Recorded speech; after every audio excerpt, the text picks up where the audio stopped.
आपका स्वागत है साहित्यिक पाखी यूट्यूब चैनल पर।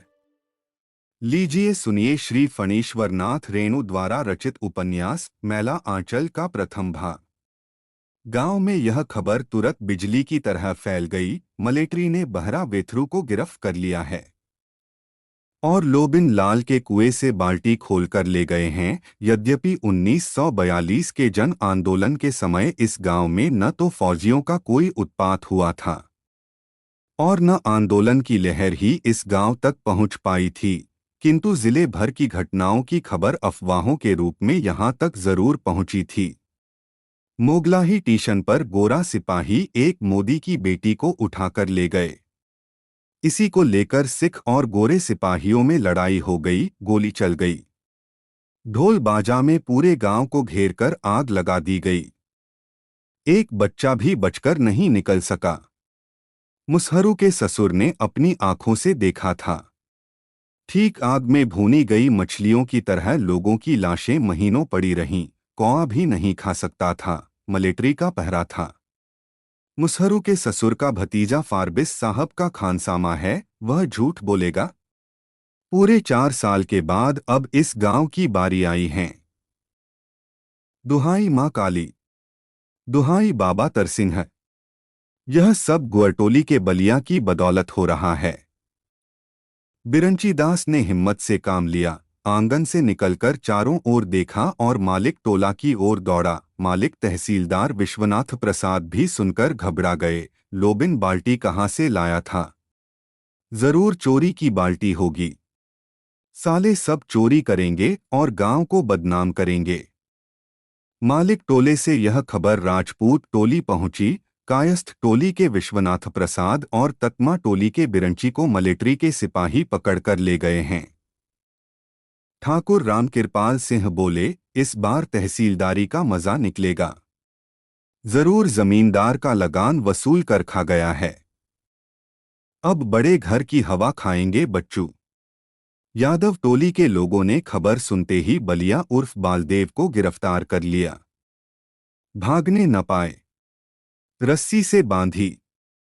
पहले ही कहा था कि यह एक दिन सारे गांव को बंधवाएगा।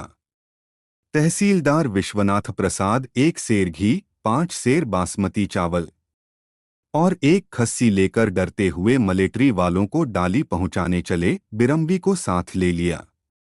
बोले, हिसाब लगाकर देख लो, पूरे 50 रुपए का सामान है।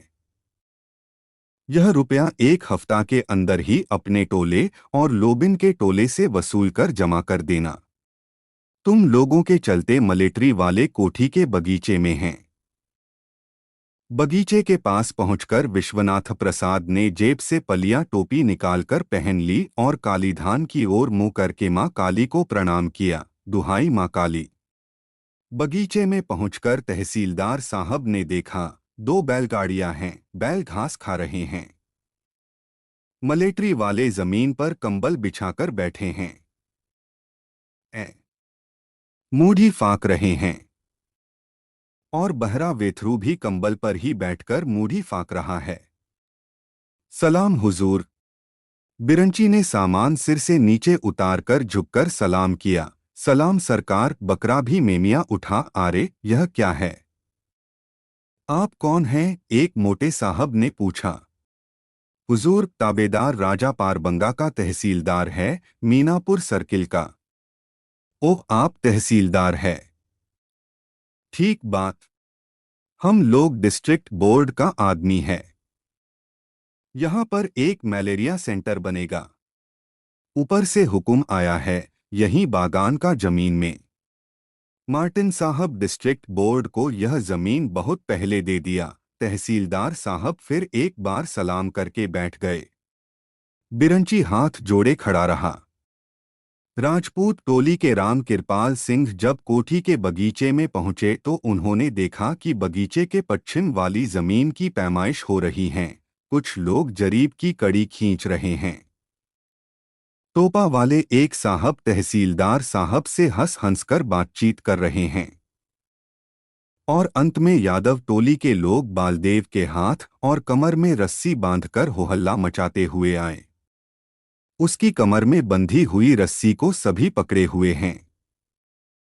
फिरारी सुराजी को पकड़ने वालों को सरकार बहादुर की ओर से इनाम मिलता है 1,000, 2,000, 5,000।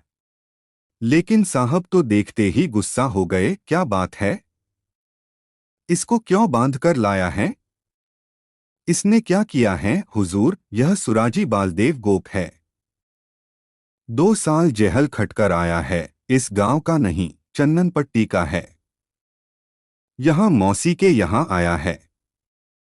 खदड़ पहनता है, जय हिंद बोलता है।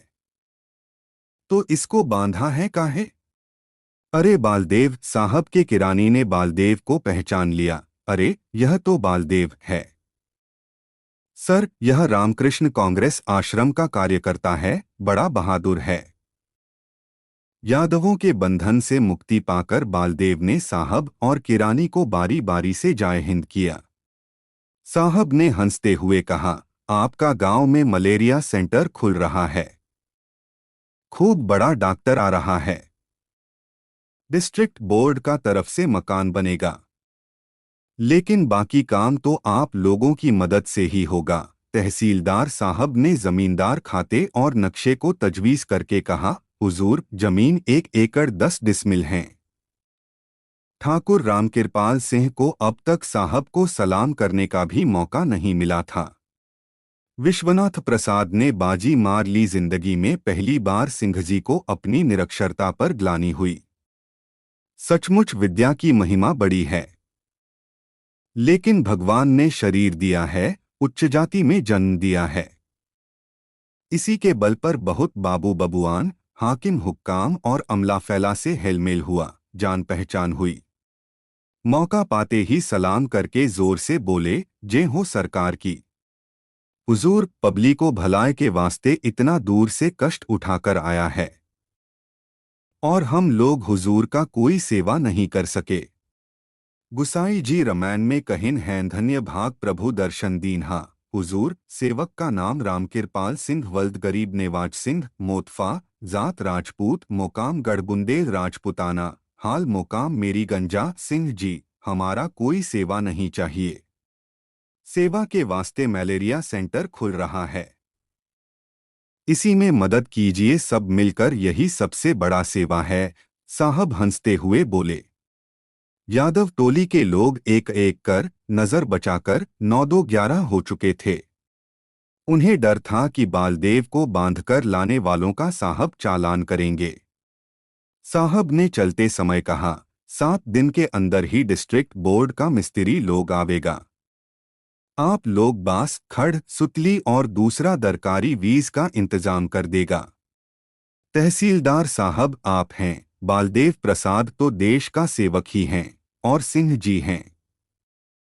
आप सब लोग मिलकर मदद कीजिए। सबने हाथ जोड़कर गर्दन झुकाकर स्वीकार किया। साहब दलबल के साथ चले। खस्सी मेमिया रहा था। बालदेव गाड़ी के पीछे पीछे गांव के बाहर तक गया।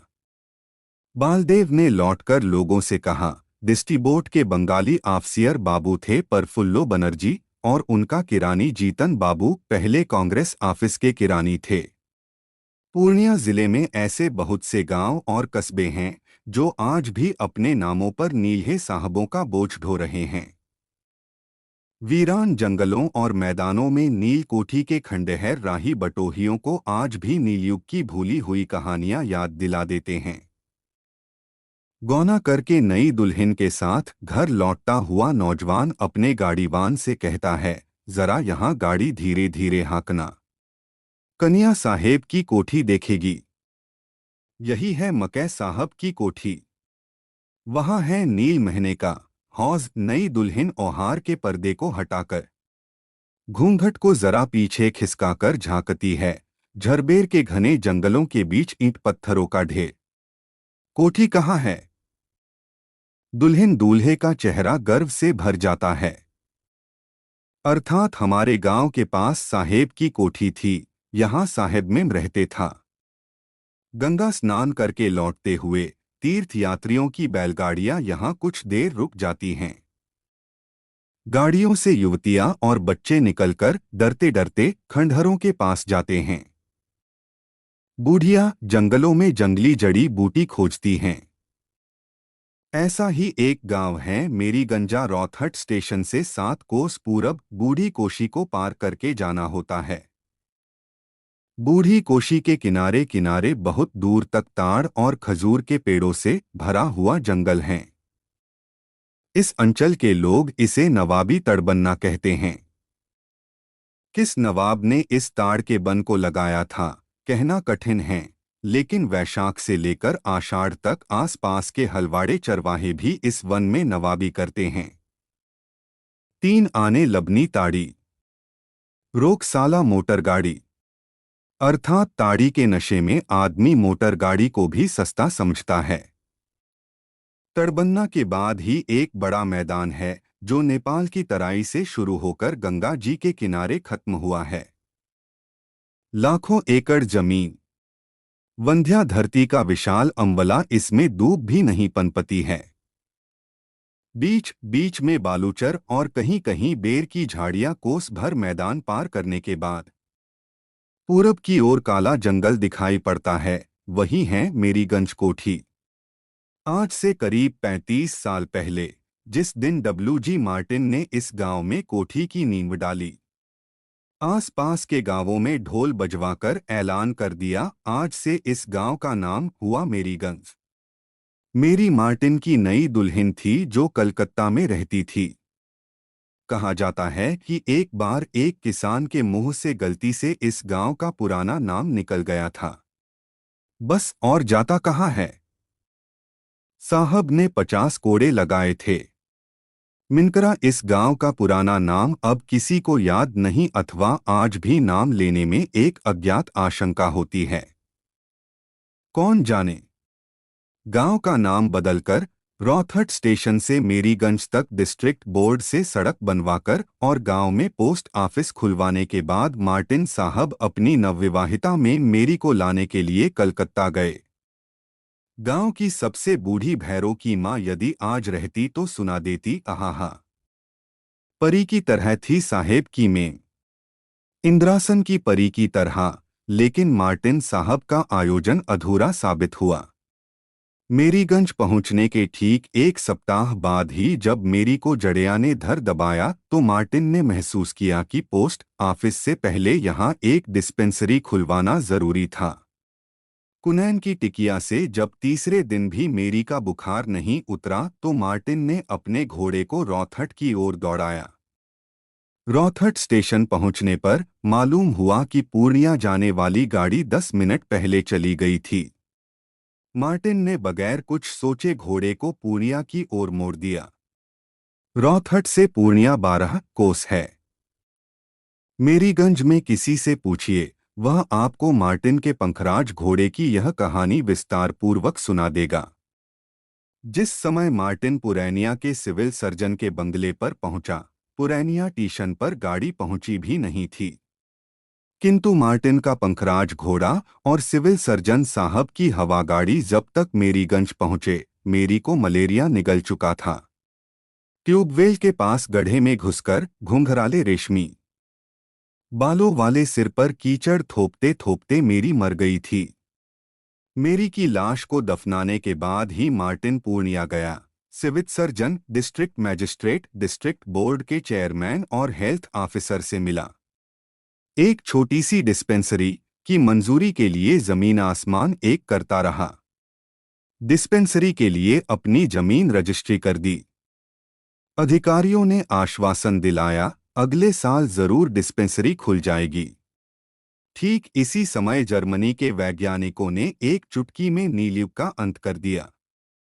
कोयले से नील बनाने की वैज्ञानिक विधि का प्रयोग सफल हुआ और नील्हे साहबों की कोठियों की दीवारें अराकर गिर पड़ी। साहबों ने कोठियां बेचकर जमींदारियां खरीदनी शुरू की। बहुतों ने व्यापार आरंभ किया। मार्टिन की दुनिया तो पहले ही उजड़ चुकी थी, दिमाग भी बिगड़ गया। बगल में रही कागजों का पुलिंदा दबाए हुए पगला मार्टिन दिन भर पूर्णिया कचहरी में चक्कर काटता फिरता था। हर मिलने वाले से कहता था, गवर्नमेंट ने एक डिस्पेंसरी का हुक्म दे दिया है। अगले साल खुल जाएगा। कहते हैं कि पटना और दिल्ली की दौड़ धूप के बाद एक बार वह बहुत उदास होकर मेरीगंज लौटा। मेरी की कब्र पर लेटकर सारा दिन रोता रहा, डार्लिंग, डॉक्टर नहीं आएगा। इसके बाद उसका पागलपन इतना बढ़ गया कि अधिकारियों ने उसे कॉक भेज दिया और कॉक के पागलखाने में ही उसकी मृत्यु हो गई। कोठी के बगीचे में, अंग्रेजी फूलों के जंगल में आज भी मेरी की कब्र मौजूद है।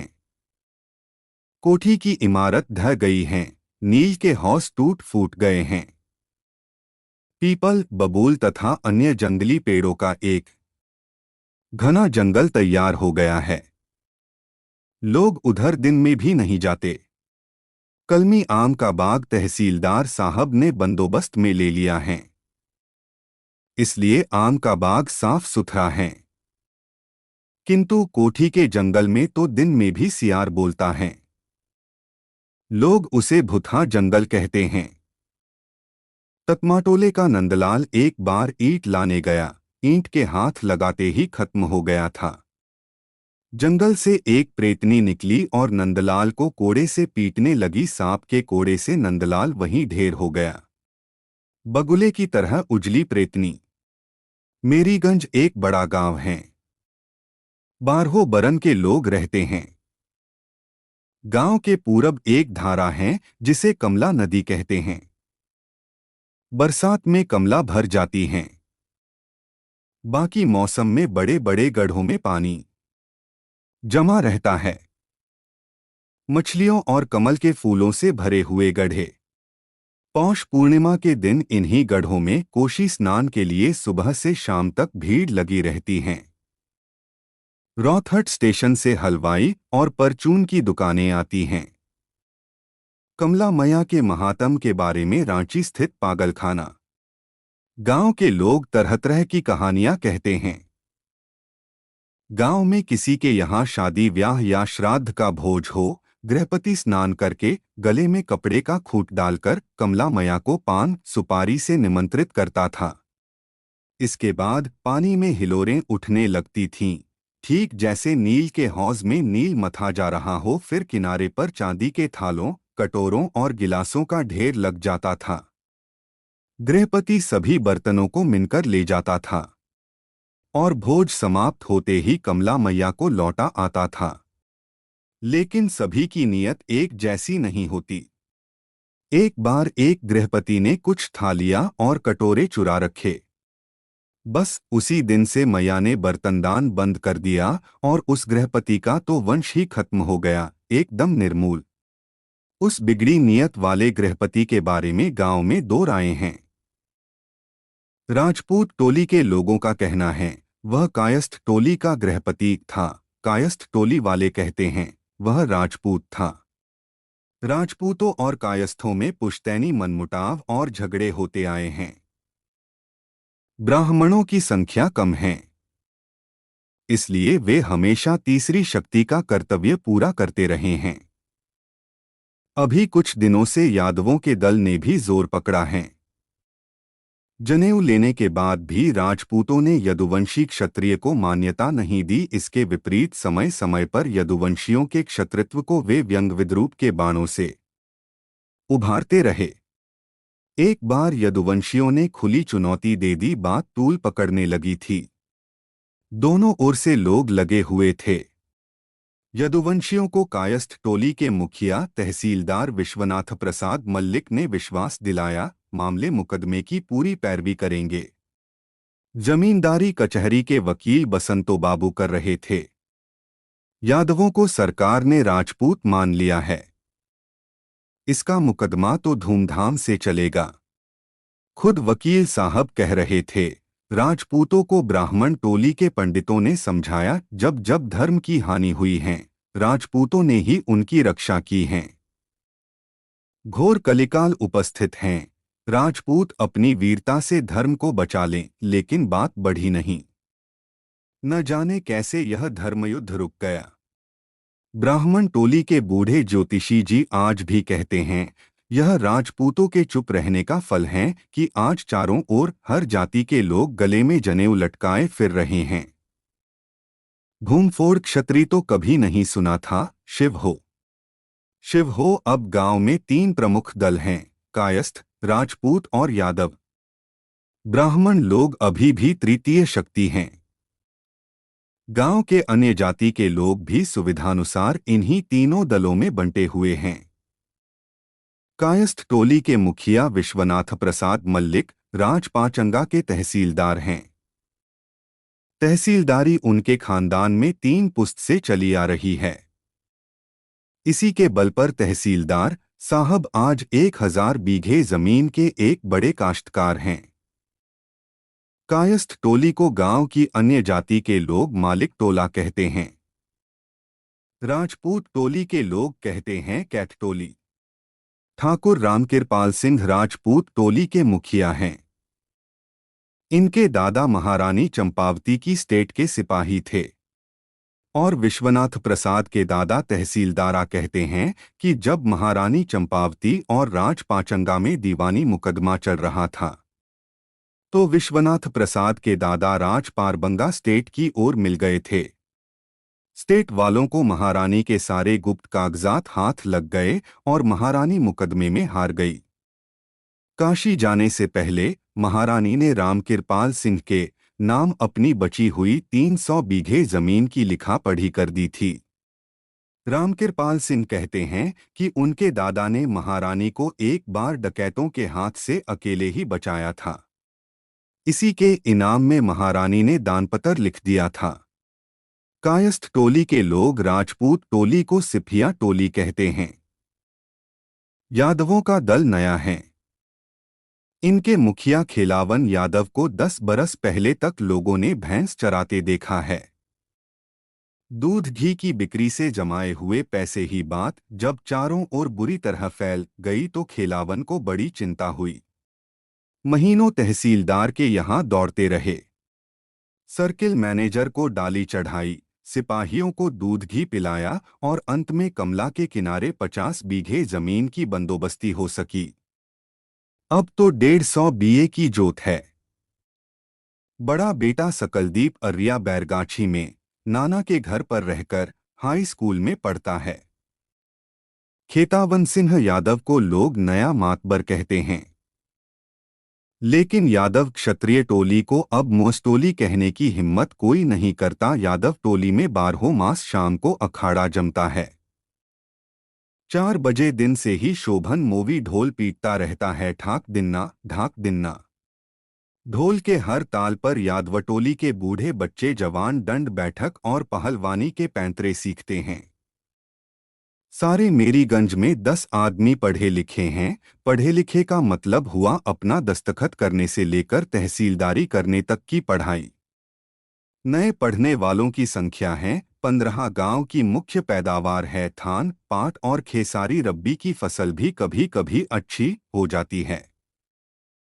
डिस्टी बोट के मिस्त्री लोग आए हैं। बालदेव के उत्साह का ठिकाना नहीं है। आफसियर बाबू ने तहसीलदार साहब और रामकृपाल सिंह के सामने ही कहा था, आप तो देश के सेवक हैं। सबों ने सुना था।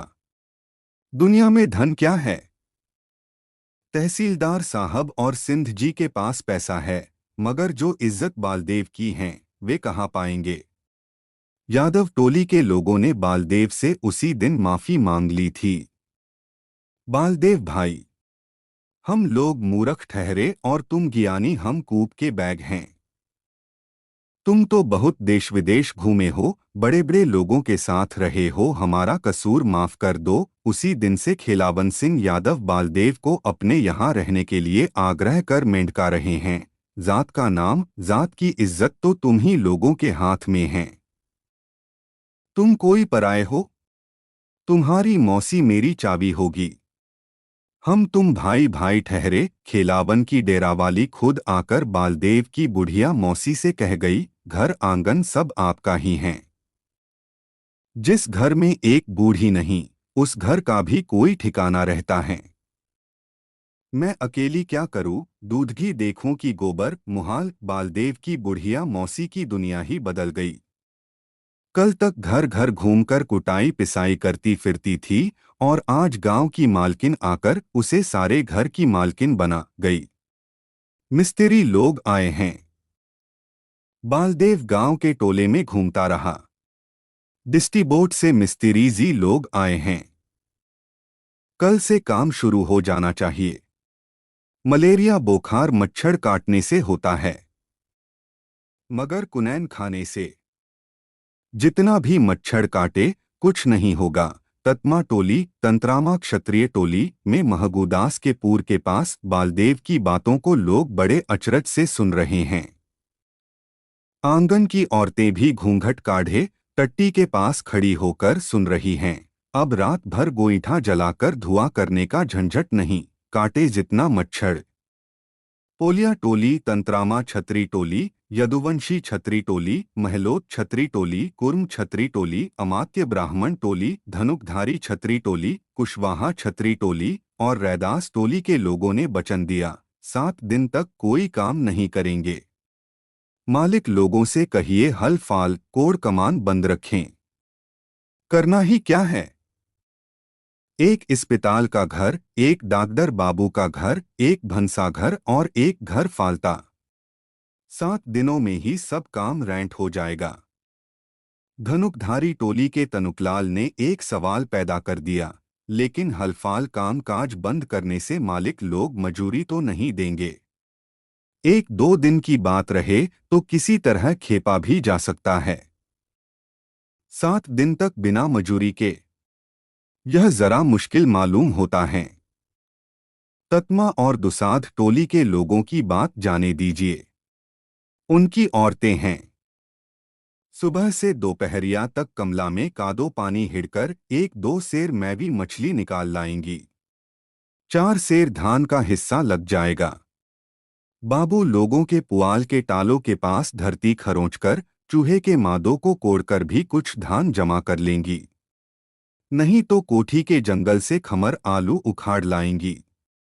रौथट हाट में कटिहार मिल के कुल्ली लोग 4 आने सेर खमर आतरी हाथों हाथ उठा लेते हैं। लेकिन और लोगों के लिए तो बड़ा मुश्किल है। बालदेव ने निराश होकर पूछा, अब क्या किया जाए? तनुकलाल के पास समस्या का समाधान पहले से ही मौजूद था। बोला, एक उपाय है, यदि मालिक लोग आए दिन की मजूरी दे दें तो काम चल जाए। रसोईयर घास की बेरी तनुकलाल के इस प्रस्ताव पर विचार करता हुआ बालदेव मालिक टोला की ओर चला। विश्वनाथ बाबू तो मान लेंगे, सिंह जी के बारे में कुछ कहना मुश्किल है। सिपिया टोली का बिरजू सिंह कल कह रहा था, सिंह जी अस्पताल में कोई मदद नहीं करेंगे। कहते थे अस्पताल का मालिक मतियार हैं विश्वनाथ और बलदेवा, ब्राह्मण टोली से तो कुछ उम्मीद करनी ही बेकार है।